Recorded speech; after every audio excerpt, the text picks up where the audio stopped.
கரு பழனியப்பன் அவர்கள் ஒரு மேடையில பேசுறாரு. அதாவது கமல் இப்படிதாங்க புதுசா கட்சி ஆரம்பிச்சாரு.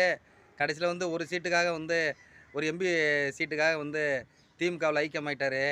இப்ப அதே போல பாருங்க, தாவேக விஜய் அவர்கள் கட்சி ஆரம்பிச்சிருக்காங்க. கடைசியில எங்க இங்க ஒரு சீட்டுக்கு நிக்க போறாங்க. அத இப்பயே நீங்க சேர வேண்டியதுதானங்க. எதுக்குங்க கட்சியெல்லாம் ஆரம்பிச்சு, தோத்து அதுக்கு பிறகு இங்க சேரணும்? நீங்க நேரா இங்க வந்தீங்கன்னா, ஒரு கௌரவமா ஒரு போஸ்டிங் வாங்கிட்டு உட்காரலாம்ல? ஒரு சீட்ட வாங்கிட்டு உட்காரலாம்ல? நீங்க எதுக்கு தனித்தனியா போய் நின்னுக்கிட்டு? அப்படிங்கிற மாரி அவரு பேசுறாரு. வேடிக்கையா இருக்கு, வேதனையாவும் இருக்கு. நீங்கலாம் என்னதான் நெனச்சுக்கிட்டு இப்படி பேசுறீங்கன்னு எனக்கு புரியல. அ ஏங்க நீங்க உங்களுக்கு அடிச்சா ரத்தம், மத்தவங்களுக்கெல்லாம் தக்காளி சட்னிங்கிற மாரியே தான் நீங்கலாம் பேச்சு இருக்குது. திமுகவோட சொம்புகளோட பேச்சு இப்படி தான் அதிகமாவே இருக்காம்.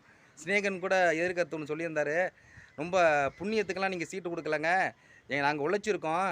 ஆமா. அது திமுக அமைச்சர்களே நாங்க எங்க உழைத்த உழைப்ப பார்த்து வியந்து பாராட்டியிருக்கிறாங்க. அப்படி அதுக்காக தான் எங்களுக்கு எம்பி சீட்டு குடுத்தாங்களா, சும்மா ரோட்ல போறவங்களுக்கெல்லாம் எம்பி சீட் அவர் குடுத்துக்கல. அவ்வளோ உழைப்பு நாங்க உழைத்திருக்கிறோம் அப்படின்னு அவங்க சொல்றாரு. அவர் ஒரு ஆதங்கத்த படுறாப்புல. இப்படி சொன்னது யாருக்குமே ஒரு கஷ்டம் வரும். ஒரு உழைப்பு உழைச்சிருக்கிறாங்க. அதுக்கு ஒரு எம்பி சீட் குடுத்துருக்காங்க கமலுக்கு. அதுக்கு அத குறைச்சு மதிப்பிட்டு, அதாவது விஜய குறைத்து மதிப்பிடுறதா நெனச்சு, கமலையும் குறைச்சு மதிப்பிச்சுட்டாரு நம்ம கரு பழனியப்பன். பழனியப்பன் பேசுற பேச்சுல கருவே இல்ல அப்படிங்கிறது தான் உண்மையா இருக்கு. இவருக்கு பேரு கரு பழனியப்பனா.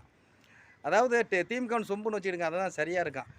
யார பேசணும், என்ன பேசணும், எதுக்கு பேசணுங்கிறது இருக்கு. நீங்க வாயில வந்த மாரி பேசாதீங்க. இன்றைக்கு சோசியல் மீடியா இருக்கு. எல்லாருக்கும் போய் பரவுது அது. சரிங்களா? நீங்கலாம் ஒரு பொறுப்பான ஒரு இயக்குனரு. ஒரு பொறுப்பா நீங்க பேசணும். திமுகவுல இப்ப தோத்தவங்க பூரா திமுகவுல உட்காந்துருவாங்களா? அவங்கவங்களுக்கு மான ரோசம்லாம் இல்லையா?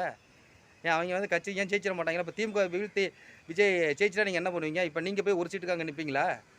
இப்ப விஜய் ஜெயிச்சிறாரு. முதல்வர் ஆயிறாரு. இப்ப திமுக அவங்கள்ட்ட கூட்டணி போய் ஒரு சீட்டுக்கு நிக்குமா?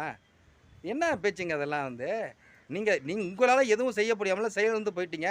ஒரு கட்சிக்கு போய் சொம்பு அடிக்கிறீங்க அப்படிங்கிறதுக்காக, ஒரு கட்சி ஆரம்பிச்சு தோத்துட்டா அவன் உங்ககிட்ட சொம்பு அடிப்பானா?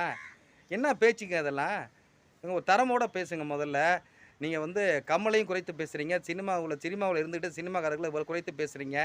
அது மிகப்பெரிய தவறு. கரு பழனியப்பன் தயவுசெய்து திருந்த வேண்டும்.